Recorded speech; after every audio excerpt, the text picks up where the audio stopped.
Assalamualaikum warahmatullahi wabarakatuh. Kembali lagi di podcast UIN Jakarta. Kali ini kita akan bahas isu yang sangat spesial yang lagi viral juga bersama saya Musfia Saidah di segmen Apa Kata Ahli bersama Guru Besar UIN Jakarta.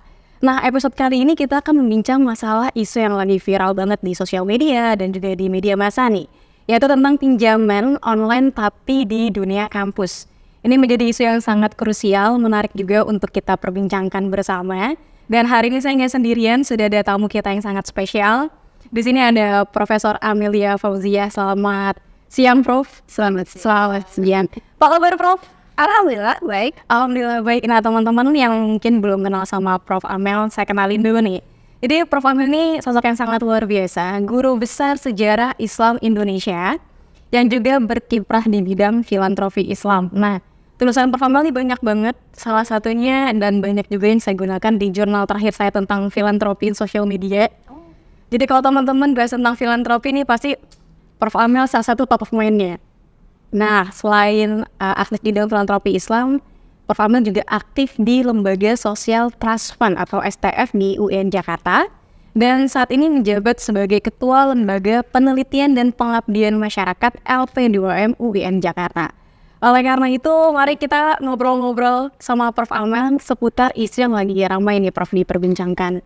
Sebenarnya kalau kita bicara tentang filantropi gitu ya Prof ya, sudah sering sekali dibahas. Tapi yang lagi ramai kemarin adalah bagaimana filantropi di dunia pendidikan.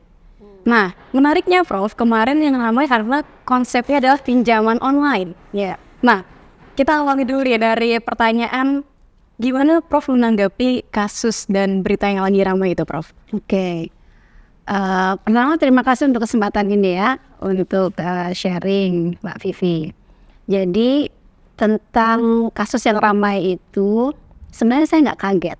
Memang fenomena kebutuhan mahasiswa yang tidak mampu membayar UKT itu besar sekali. Jadi ya biasanya itu ditopang oleh beasiswa ya, tapi beasiswa tidak mencukupi semuanya, sehingga akhirnya ada beberapa kampus yang menggunakan skema lewat pinjaman swasta dan itu online. Mungkin apa yang akhirnya menjadi tengah problem adalah karena swasta dan online dan itu bunganya juga tinggi.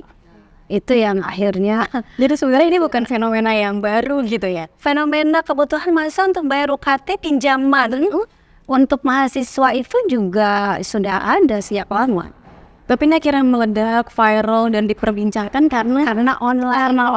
Nah, jadi gitu ya. Jadi sebenarnya bukan sesuatu yang baru juga di dunia pendidikan. Apalagi di kampus-kampus di luar negeri, di Amerika, di Australia itu sudah biasa. Sejak saya dulu di Australia, saya tahu kawan-kawan saya itu banyak yang jauh ke kampus. Iya, jadi kuliah itu skemanya free, setelah lulus mereka bayar dengan cara mencicil. Ya, itu saya tahu ada kawan-kawan saya seperti itu. Nah, tapi menariknya nih Prof, sebenarnya seharusnya bagaimana nih kebijakan kampus tentang pinjaman pendidikan sendiri gitu bagi mahasiswa?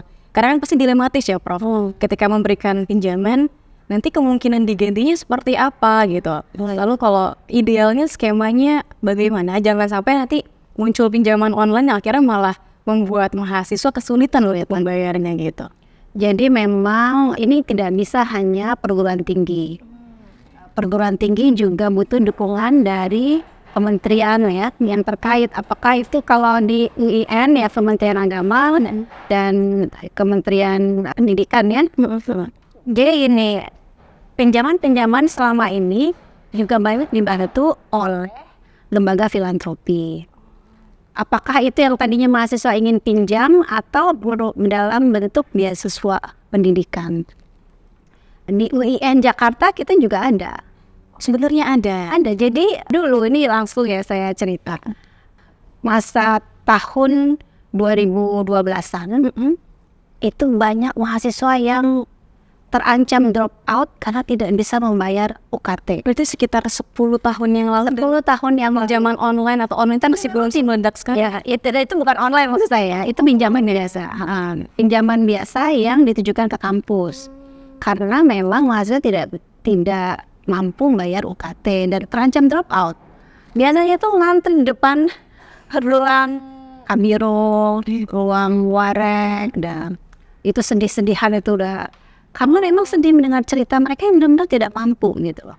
Dan akhirnya oleh kampus ketika itu, ini kasus UIN, dibantu, tapi tidak mampu seluruhnya dibantu karena dalam skema universitas ya, apalagi UIN itu tidak ada skema pinjaman itu, skema pinjaman itu tidak ada dari pemerintah, itu tidak ada. Jadi yang ada adalah yang sekarang itu pengurangan UKT itu kan harus dilakukan, tapi tidak cukup.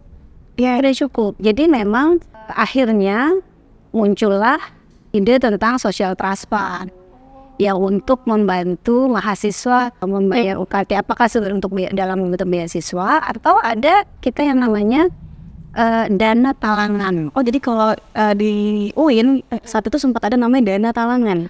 Kan dana talangan itu langsung di bawah social transfer. Buat teman-teman yang belum tahu, ternyata ada dana talangan di social transfer tanpa administrasi dan tanpa bunga. Nah, ini mungkin yang jadi buat orang jadi kepo, kok bisa Prof tanpa bunga? Ya, itu melalui filantropi. Nah, ini pentingnya filantropi. Karena kan kalau pinjaman yang tanpa filantropi akan ada bunga misal 20% atau lebih dari itu, ya kan akan menyulitkan. Memang itu kan bisnis ya, ngomong gitu. Dan itu akan menyulitkan karena pada dasarnya mahasiswa ini memang tidak mampu. Ini kalau mau dipaksa ya untuk pembayaran juga akan kesulitan. Jadi kalaupun ada pinjaman yang dengan cara tidak ada fee misalnya, kemudian dibayar dengan mencicil, tidak bunga dan tidak ada administrasi. Nah, dari tadi cerita Prof Amel, saya jadi menangkap ternyata banyak ya Prof kebutuhan mahasiswa yang pada akhirnya dia dari kalangan mungkin tidak mampu dan tidak bisa bayar kuliahnya, UKT-nya gitu secara rutin, dan itu membuat mereka mencari berbagai opsi dana talangan. Nah, kalau dari sudut pandang pemerintah nih Prof, menurut Prof Amel, bagaimana seharusnya inisiatif pemerintah dalam menyikapi kasus ini? Kemarin kan juga udah sempat ada wacana gitu kan LPDP. Kalau dari sudut pandang Prof Amel itu memang harus ada. Jadi student loan itu perlu diadakan oleh pemerintah. Skemanya seperti apa memang perlu try error, betul kan? Karena memang di negara lain ada juga sih yang skemanya ujung-ujungnya juga memberatkan. Kenapa? Karena pakai student loan selama berapa tahun, setelah itu kemudian selesai kuliah, nah setelah itu mereka harus membayar. Nah banyak yang karena bunganya itu banyak juga kesulitan juga untuk membayar. Jadi memang mungkin dimodif skemanya, jangan yang full semuanya pakai student loan, tapi ada yang student loan yang apakah per semester seperti itu. Nah jadi itu meringankan ya. Jadi pemerintah juga harus ambil bagian ya Prof. Jangan hanya menyerahkan ke institusi pendidikan saja gitu. Nggak bisa kalau hanya institusi pendidikan, karena institusi pendidikan itu tidak punya skema dana untuk pinjaman. Itu nggak bisa. Terus yang kedua, institusi pendidikan harusnya didorong untuk membentuk lembaga filantropi. Nah ini yang sebenarnya sudah didorong oleh pemerintah, hanya pemerintah masih belum maksimal untuk membuat kelembagaan yang kuat, lembaga filantropi di perguruan tinggi. Selama ini terutama yang filantropi Islam didorong untuk bentuknya tuh seperti UPZ, unit pengumpul zakat saja, yang skemanya unit ya, pengumpul saja gitu. Jadi bukan lembaga filantropi yang dia punya program dan seterusnya. Nah ini menarik nih Prof, tadi kan kita bicara tentang filantropi pendidikan. Sebenarnya sudah sangat terkenal gitu ya, tapi mungkin orang-orang lebih banyak mengenal itu filantropi untuk kebencanaan gitu ya. Nah kalau tadi mendengar cerita Prof, ternyata kalau misalnya ini dioptimalisasi dengan baik akan sangat memudahkan khusus untuk mahasiswa itu sendiri. Kalau dari pengalaman Prof Amel di STF, sejauh mana Prof optimalisasi potensi dari filantropi pendidikan itu sendiri? Filantropi pendidikan itu memang sudah cukup publik itu familiar ya, dengan skema beasiswa. Nah itu yang paling sering ya dinikmati dan banyak donaturnya juga. Betul. Hanya memang donatur ya untuk memberikan donasi-donasi pendidikan di perguruan tinggi itu lebih kecil dibanding untuk yang SD, misalnya SMP, SMA gitu. Nah, jadi untuk perguruan tinggi itu dana yang fundraising untuk di perguruan tinggi itu memang challenge-nya seperti itu. Jadi lebih mudah untuk ngasih pendidikan untuk di pendidikan dasar. Dan memang secara umum kalau dibanding dengan jenis-jenis kebutuhan yang lain, kebencanaan itu yang paling mudah ya dapat bantuan. Kebencanaan sama kebutuhan sosial kesehatan gitu ya. Nah, Prof, karena sudah menyinggung beasiswa nih, pasti kan teman-teman di sini juga kepo nih, Prof. Kira-kira ada pilihan beasiswa apa aja sih di UIN Jakarta? Mungkin secara umum, Prof, buat mungkin ada yang kesulitan dalam pendanaan biaya pendidikan gitu. Sejauh ini ada beasiswa apa aja? Kalau beasiswa, hampir semua beasiswa pemerintah ada juga di UIN Jakarta ya. Jadi secara umum sebenarnya beasiswa itu tersedia, Cuma memang ada yang skemanya dari pemerintah daerah, ada yang dari Kementerian Sosial, macam-macam. Kalau zaman saya tuh ada namanya DIPA gitu ya, Prof ya.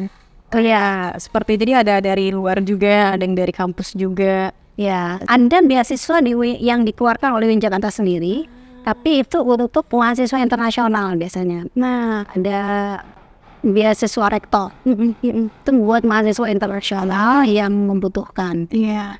Terus selain itu ada, kalau di STF sendiri kita punya beberapa skema beasiswa. Beasiswa prestasi, beasiswa kemanusiaan, beasiswa Profesor Azumardi Scholarship, Profesor Husni Rahim Scholarship, Profesor Nabila dan di sini banyak banget pilihan-pilihan. Ini banyak benernya, itu banyak. Tinggal bagaimana mahasiswa ini mengoptimalkan potensi itu ya, bagaimana mahasiswa punya wawasan lah, cari tahu. Karena itu juga banyak sih sebenarnya. Banyak pilihan. Yes. Dari lembaga kayak Basnas, ada juga yang ke UIN Jakarta, dari Domain Duafa. Jadi sebenarnya cukup banyak. Samping dari beasiswa yang dari pemerintah kayak BIB gitu ya. Ada ya. Nah, jadi ini sebenarnya banyak banget nih teman-teman pilihan buat jangan sampai teman-teman semua tuh misalnya berhenti kuliah karena nggak ada dana. Tadi Prof Amel udah banyak cerita, banyak banget bantuan juga. Tinggal bagaimana kita nge-reach informasinya, terus update terus sama perkembangan beasiswanya. Nah, terakhir nih Prof, ini harapan. Kita kan selalu berharap jangan sampai hanya karena masalah dana, hak kita untuk mendapat pendidikan akhirnya terputus gitu. Kalau dari Prof Amel sendiri terkait isu pinjaman di dunia pendidikan ini, bagaimana harapannya terutama dari sudut pandang perkembangan filantropi pendidikan di Indonesia, Prof? Ya, jadi kasus sekarang sebenarnya membuka peluang, buka kesadaran bahwa ternyata dunia pendidikan itu masih sangat membutuhkan kelembagaan filantropi yang kuat. Betul. Apakah itu nanti membantu dalam bentuk beasiswa atau student loan? Mari lembaga-lembaga filantropi, karena pendidikan itu adalah salah satu cara untuk mengubah dunia, kemudian menaikkan level tingkat dari tingkat miskin menjadi tingkat yang sejahtera. Jadi dukung dunia pendidikan kita dengan filantropi yang lebih sustainable lagi. Nah, ini menarik banget nih tadi closing statement dari Prof Amel. Mari kita dukung filantropi pendidikan yang lebih sustainable lagi. Kenapa? Karena pada akhirnya kita tuh bukan hanya membutuhkan sekadar pinjaman atau mungkin hanya dana-dana talangan, tapi kita juga butuh bagaimana yang kita pinjam itu sehat dan tidak memberatkan ya Prof, apalagi untuk biaya pendidikan itu sendiri. Terima kasih banyak Prof Amel ya Fauzia PhD untuk waktunya bincang bareng kita di segmen Apa Kata Ahli. Nah, semoga bermanfaat buat teman-teman semuanya yang menonton podcast kali ini. Dan saya juga mau ngingetin buat teman-teman yang menonton, jangan lupa ikuti sosial media UIN Jakarta dari YouTube, Instagram, TikTok, dan X. Jadi lengkap nih Prof, semua sosial medianya dengan nama akun yang sama yaitu @uinjktofficial. Nah, tunggu segmen dan episode lain di podcast UIN Jakarta hanya di YouTube UIN Jakarta Official. Saya Muswa Saida selaku host pada episode hari ini undur diri. Terima kasih banyak Prof Amelia Fauzia. Kita pamit. Assalamualaikum warahmatullahi wabarakatuh.